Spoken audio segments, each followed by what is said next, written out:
perkenalkan nama saya Muhammad Saprizal.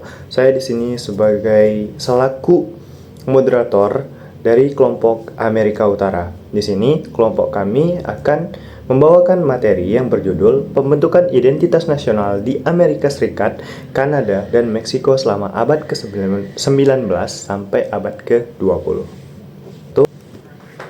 Sebelum masuk ke materinya, izinkan saya terlebih dahulu untuk memperkenalkan anggota-anggota kelompok saya yang membantu saya untuk menyusun materi tersebut. Yang pertama adalah Daniel Pan, yang kedua adalah Rachel. Baik, kita masuk ke materinya. Pembentukan identitas nasional di Amerika Serikat, Kanada, dan Meksiko selama abad ke-19 sampai abad ke-20 merupakan proses historis yang kompleks dan dipengaruhi oleh dinamika politik, sosial, serta budaya yang unik bagi masing-masing negara. Nah, pada periode ini, ketiga negara menghadapi tantangan dalam membangun negara modern, di mana Amerika Serikat mengusung visi ekspansionisme dan pergulatan internal mengenai perbudakan. Nah, sedangkan untuk Kanada sendiri dengan usaha menyatukan koloni serta menyeimbangkan warisan budaya Prancis. Nah, Meksiko dengan perjuangan mempertahankan kedaulatan serta menegaskan kembali jati diri pasca revolusi. Nah, melalui perang, kebijakan pemerintah, gerakan sosial, hingga perkembangan budaya, ketiga negara tersebut secara bertahap membentuk nilai-nilai, simbol, dan narasi kolektif yang mendefinisikan identitas nasional mereka hingga kini. Nah, pendahuluan ini menjadi landasan untuk memahami bagaimana masing-masing negara membangun identitasnya dalam menghadapi perubahan besar di abad ke-19 dan abad ke-20. Nah, untuk lebih jelasnya lagi, kita akan masuk ke bagian perluasan wilayah Amerika Serikat dengan keyakinan bahwa negara tersebut memiliki takdir ilahi untuk menyebarkan demokrasi dan peradaban di seluruh Amerika Utara.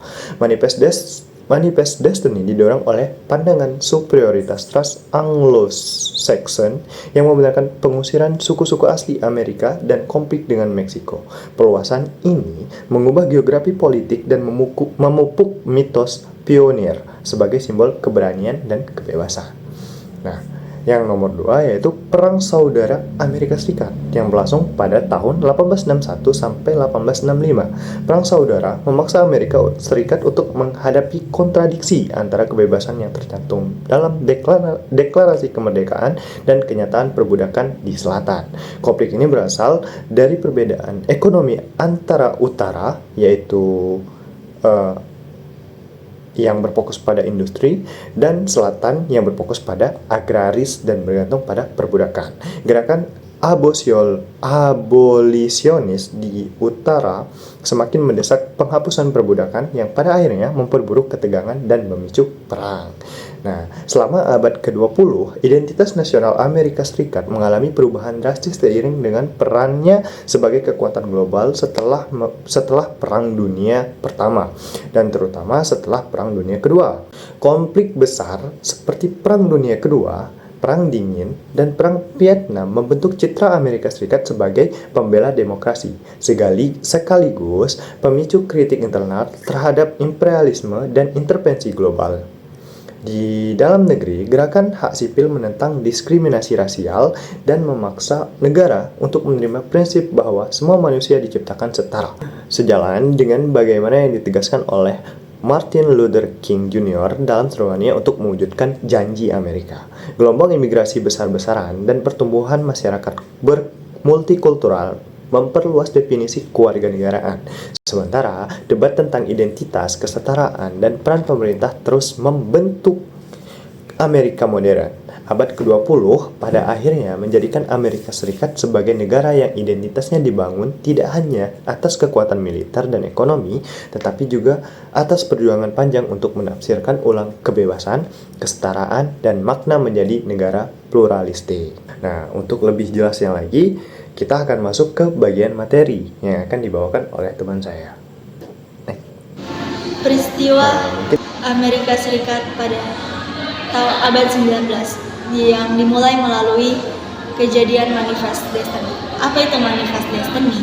Manifest Destiny adalah ideologi yang telah muncul pada pertengahan abad ke-19 yang telah menyatakan bahwa ekspansi teritorial Amerika Serikat ke seluruh negara yang ada di benua Amerika Utara,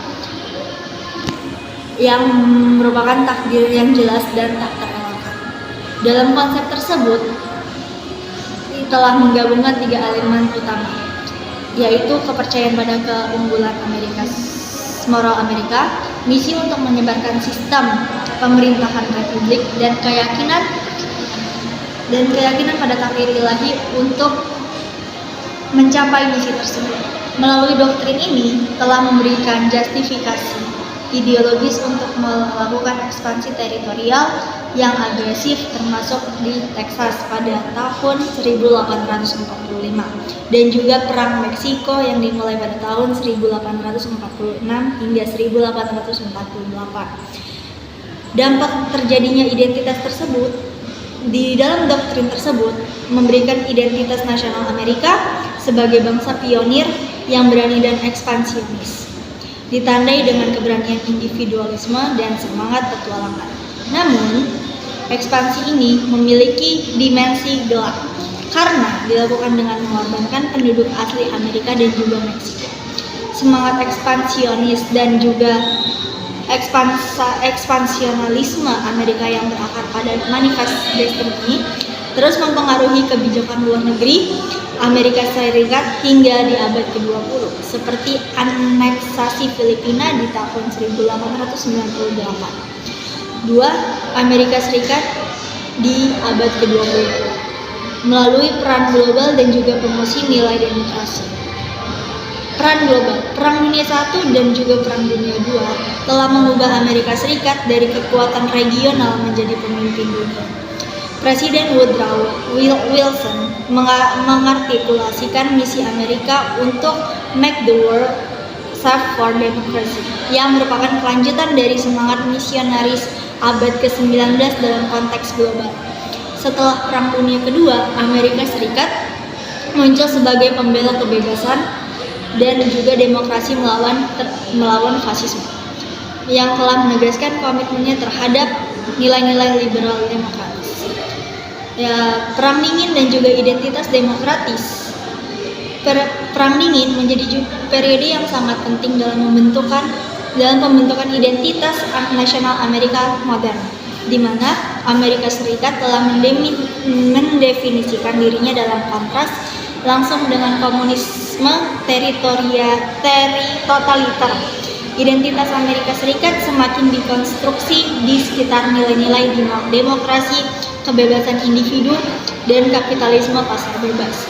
Konfrontasi ini juga telah mempengaruhi kebijakan domestik. Contohnya adalah pada kasus Brown v. Board of Education di tahun 1954 yang telah didorong oleh kebutuhan pemerintahan Amerika Serikat untuk memperbaiki rasial domestik demi menjaga citra internasional dan membuktikan superioritas demokrasi. Yang berikutnya adalah sejarah Kanada pada tahun ke-19 yang dimulai oleh konfederasi dan juga hubungan etnis. Revolusi Meksiko 1910 dan 1920. Peristiwa ini menjadi titik balik identitas menumbuhkan narasi tentang keadilan sosial dan pengambilan kekayaan nasional kepada rakyat. Di sini saya pecah dan banyak poin-poinnya, yaitu poin pertama nomor 1, identitas revolusi Meksiko 1910 dan 1920. Yang pertama, gerakan anti diktator menentang rezim Porfirio Diaz. Dan yang poin kedua, tuntutan demokrasi, pemilu bebas, dan pembaruan politik. Ketiga, perjuangan agraria sebagai inti gerakan sosial. Dan yang keempat, peran petani dan masyarakat adat sangat dominan. Dan yang kelima, tokoh penting Emilio Zapata, Pasco Villa Francisco, Madero, Venezuela, Garza. Dan yang keenam, munculnya nasionalisme baru yang mengangkat budaya lokal Meksiko. Yang terakhir, revolusi sebagai gerakan massa yang perolahan petani, buruh, kelas menengah, intelektual. Dan ada poin lagi, tentang revolusi Meksiko 1910 dan 1920, yaitu ada narasi keadilan sosial. Ini bagian keadilan sosial. Narasi keadilan sosial itu dibagi berapa poin lagi. Yang pertama, keadilan agraria, pembagian tanah kepada petani. Dan yang kedua, slogan Teria y Libertad sebagai simbol perjuangan hak rakyat kecil. Dan yang ketiga, perlindungan hak buruh, jam kerja maksimum, upah adil, serikat buruh. Dan keempat, upaya menghapus ketimpangan sosial yang muncul pada era Porfiriato. Dan yang kelima, pengakuan terhadap hak dan identitas masyarakat adat. Dan yang keenam, Konstitusi 1917 sebagai landasan ilegal keadilan sosial. Dan ada lagi, pengambilan kekayaan nasional kepada rakyat. Pasal 27 Konstitusi 1917, tanah dan kekayaan alam milik bangsa. Pembatasan pemilikan asing atas tanah dan sumber daya alam. Kontrol negara terhadap minyak dan tambang dan hutan. Penguatan ekonomi nasional dan untuk kesejahteraan publik. Fondasi bagi sosialisme minyak pada tahun 1938. Dan yang terakhir, prinsip kekayaan negara harus menguntungkan rakyat bukan elit.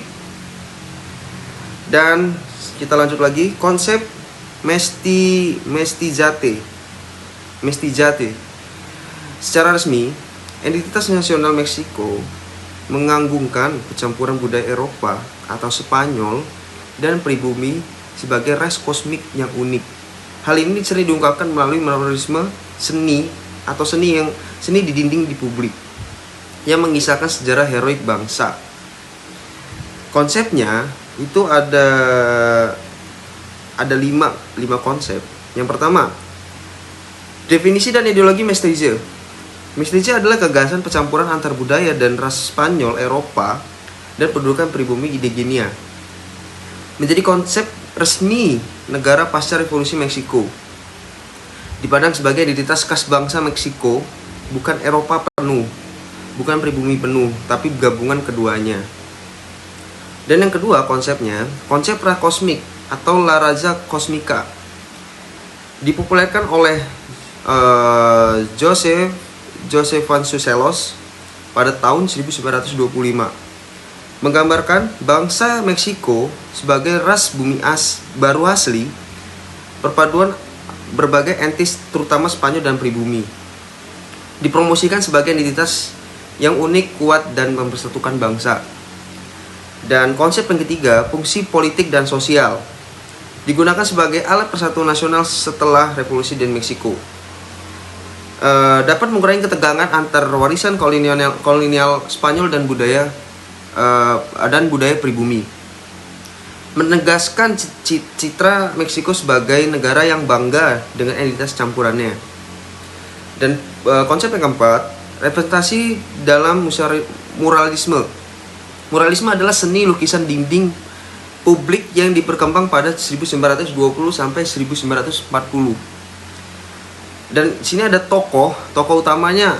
Yang pertama adalah Diego Rivera, dan yang kedua José Clasemeroso, dan yang ketiga David Alvaro Cresos. Mural menampilkan perpaduan budaya Spanyol dan pribumi, sejarah, memperjuangkan rakyat, dan kisah heroik bangsa. Seni mural digunakan sebagai media pendidikan dan pembentukan identitas nasional. Dan yang terakhir konsepnya adalah dampak budayanya. Dapat membangun narasi bahwa rakyat Meksiko memiliki akar budaya yang sangat kaya dan setara. Menjadikan simbol kebanggaan nasional di ruang publik sekolah dan museum di tempat umum yang lainnya. Dan mempengaruhi seni sastra, infrastruktur, dan festival nasional. Terima kasih. Untuk kesimpulan dari materi ini adalah pembentukan identitas nasional di Amerika Serikat, Kanada, dan Meksiko pada abad ke-19 dan sampai ke abad ke-20 memperlihatkan bagaimana pengalaman sejarah yang berbeda dapat menghasilkan karakter bangsa yang unik. Nah, Amerika Serikat membangun identitasnya melalui ekspansionisme, perjuangan menghapus perbudakan, serta perannya sebagai kekuatan global yang menjunjung demokrasi dan individualisme. Nah, sedangkan untuk Kanada sendiri, sebaliknya, membentuk identitas yang lebih moderat dan eksklusif melalui kompromi politik, dui budaya Inggris-Prancis, serta penerapan multikulturalisme sebagai dasar kehidupan nasional. Ketiga negara ini menunjukkan bahwa identitas nasional bukanlah sesuatu yang statis, melainkan produk dari konflik, kolaborasi, dan evolusi historis yang berkelanjutan. Dengan memahami perjalanan mereka, kita dapat melihat bagaimana nilai-nilai, simbol, dan pengalaman kolektif terbentuk dan terus mempengaruhi dinamika sosial, politik, hingga masa kini.